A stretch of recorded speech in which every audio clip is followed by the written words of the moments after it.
February 21st, 2025.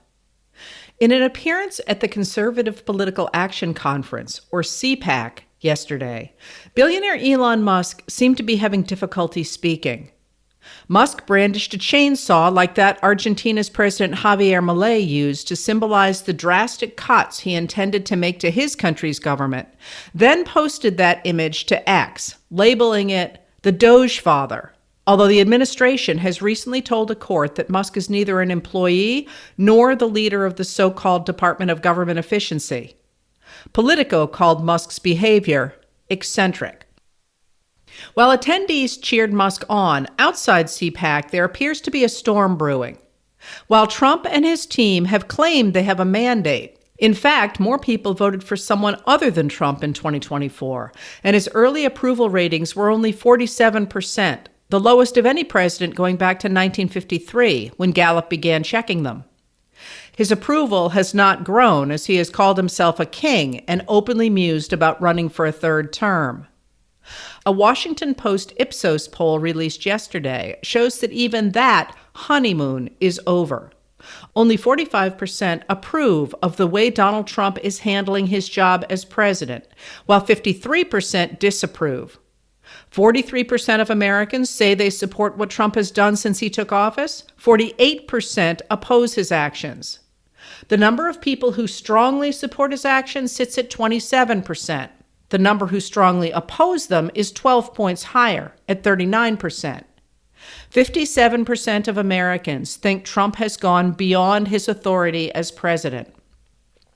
Americans especially dislike his attempts to end U.S. aid, his tariffs on goods from Mexico and Canada, and his firing of large numbers of government workers. Even Trump's signature issue of deporting undocumented immigrants receives 51% approval only if respondents think those deported are criminals. 57% oppose deporting those who are not accused of crimes, 70% oppose deporting those brought to the U.S. as children, and 66% oppose deporting those who have children who are U.S. citizens. 83% of Americans oppose Trump's pardon of the violent offenders convicted for their behavior during the attack on the U.S. Capitol on January 6, 2021. Even those who identify as Republican-leaning oppose those pardons, 70 to 27%. As Aaron Blake points out in the Washington Post, a new CNN poll, also released yesterday, shows that Musk is a major factor in Trump's declining ratings. By nearly 2 to 1, Americans see Musk having a prominent role in the administration as a bad thing. The ratio was 54 to 28. The Washington Post Ipsos poll showed that Americans disapprove of Musk shutting down federal government programs that he decides are unnecessary by the wide margin of 52 to 26. 63% of Americans are worried about Musk's team getting access to their data. Meanwhile, Jessica Piper of Politico noted that 62% of Americans in the CNN poll said that Trump has not done enough to try to reduce prices, and today's economic news bears out that concern. Not only are egg prices at an all-time high, but also consumer sentiment dropped to a 15-month low as people worry that Trump's tariffs will raise prices. White House Deputy Press Secretary Harrison Fields said in a statement, "The American people actually feel great about the direction of the country. What's to hate? We are undoing the widely unpopular agenda of the previous office holder, uprooting waste, fraud, and abuse, and chugging along on the great American comeback." Phone calls swamping the congressional switchboards and constituents turning out for town halls with House members disprove Fields' statement. In packed rooms with overflow spaces, constituents have shown up this week, both to demand that their representatives take a stand against Musk's slashing of the federal government and access to personal data, and to protest Trump's claim to be a king. In an eastern Oregon district that Trump won by 68%, constituents shouted at Representative Cliff Bentz, "Tax Elon, tax the wealthy, tax the rich, and tax the billionaires." In a solid red Atlanta suburb, the crowd was so angry at Representative Richard McCormick that he has apparently gone to ground, bailing on a CNN interview about the disastrous town hall at the last minute. That Trump is feeling the pressure from voters showed this week when he appeared to offer two major distractions: a pledge to consider using money from savings found by the Department of Government Efficiency to provide rebates to taxpayers, although so far it hasn't shown any savings, and economists say the promise of checks is unrealistic, and a claim that he would release a list of late sex offender Jeffrey Epstein's clients. Trump is also under pressure from the law. The Associated Press sued 3 officials in the Trump administration today for blocking AP journalists from presidential events because the AP continues to use the traditional name Gulf of Mexico for the Gulf that Trump is trying to rename. The AP is suing over the freedom of speech protected by the First Amendment to the Constitution. Today, a federal court granted a preliminary injunction to stop Musk and the Department of Government Efficiency team from accessing Americans' private information in the Treasury Department's central payment system. 18 states had filed the lawsuit. Tonight, a federal court granted a nationwide injunction against Trump's executive orders attacking diversity, equity, and inclusion, finding that they violate the First and Fifth Amendments to the Constitution. Trump is also under pressure from principled state governors. In his State of the State address on Wednesday, February 19th, Illinois Governor J.B. Pritzker noted that it's in fashion at the federal level right now to just indiscriminately slash school funding, health care coverage, support for farmers, and veterans services. They say they're doing it to eliminate inefficiencies. But only an idiot would think we should eliminate emergency response in a natural disaster, education and health care for disabled children, gang crime investigations, clean air and water programs, monitoring of nursing home abuse, nuclear reactor regulation, and cancer research. He recalled, "Here in Illinois, 10 years ago, we saw the consequences of a rampant ideological gutting of government. It genuinely harmed people. Our citizens hated it. Trust me, I won an entire election based in part on just how much they hated it." Pritzker went on to address the dangers of the Trump administration directly. "We don't have kings in America," he said, "and I don't intend to bend the knee to one. If you think I'm overreacting and sounding the alarm too soon, consider this.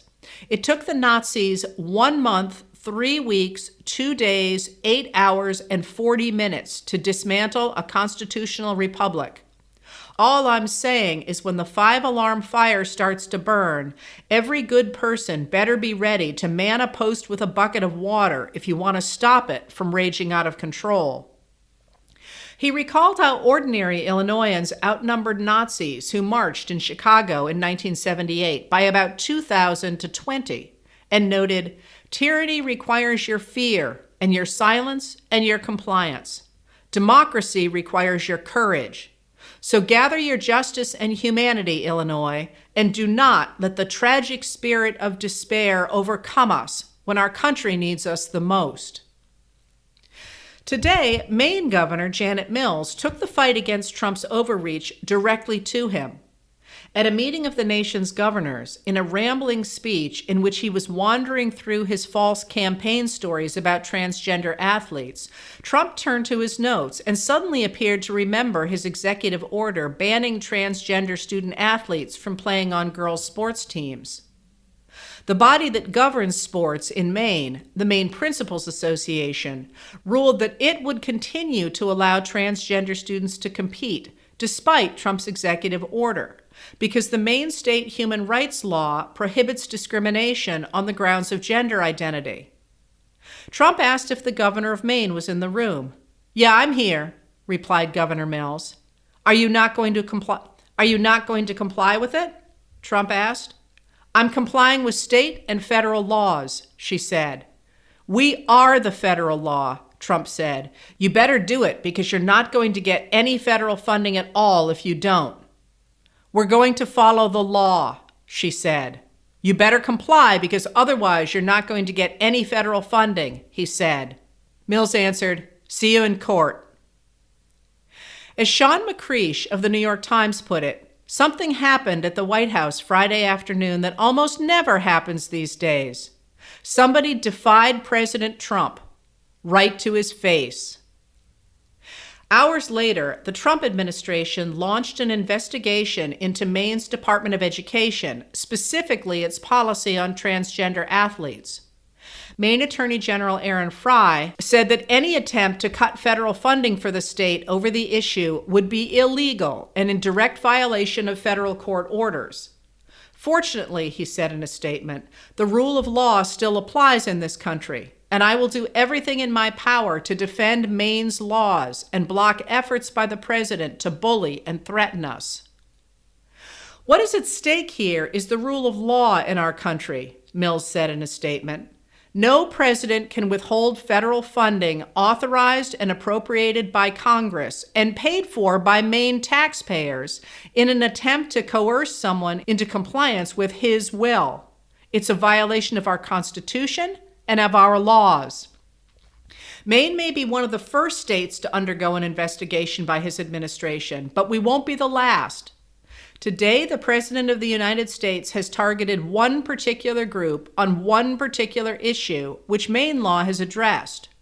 But you must ask yourself, who and what will he target next? And what will you do? Will it be you? Will it be because of your race or your religion? Will it be because you look different or think differently? Where does it end? In America, the president is neither a king nor a dictator, as much as this one tries to act like it, and it is the rule of law that prevents him from being so. Do not be misled. This is not just about who can compete on the athletic field. This is about whether a president can force compliance with his will, without regard for the rule of law that governs our nation. I believe he cannot. Americans' sense that Musk has too much power is likely to be heightened by tonight's report from Andrea Shalal and Joey Roulette of Reuters that the United States is trying to force Ukraine to sell away rights to its critical minerals by threatening to cut off access to Musk's Starlink satellite system. Ukraine turned to that system after the Russians destroyed its communications services. And Americans' concerns about Trump acting like a dictator are unlikely to be calmed by tonight's news that Trump has abruptly purged the leadership of the military in apparent unconcern over the message that such a sweeping purge sends to adversaries. He has fired the chairman of the Joint Chiefs of Staff, Charles Q. Brown, who Defense Secretary Pete Hegseth suggested got the job only because he is black, and Admiral Lisa Franchetti, the Chief of Naval Operations, who was the first woman to serve on the Joint Chiefs of Staff and whom Hegseth called a DEI hire. The Vice Chief of the Air Force, General James Slife, has also been fired, and Hegseth indicated he intends to fire the Judge Advocates General, or JAGs, the military lawyers who administer the Military Code of Justice, for the Army, Navy, and Air Force. Trump has indicated he intends to nominate Air Force Lieutenant General John Dan Raisin Kane to be the next chairman of the Joint Chiefs of Staff. Oren Lieberman and Haley Britsky of CNN call this an extraordinary move, since Kane is retired and is not a four-star general, a legal requirement, and will need a presidential waiver to take the job. Trump has referred to Kane as right out of central casting. Defense One, which covers U.S. defense and international security, called the firings a bloodbath. Letters from an American was written and read by Heather Cox Richardson. It was produced at Soundscape Productions, Dedham, Massachusetts. Recorded with music composed by Michael Moss.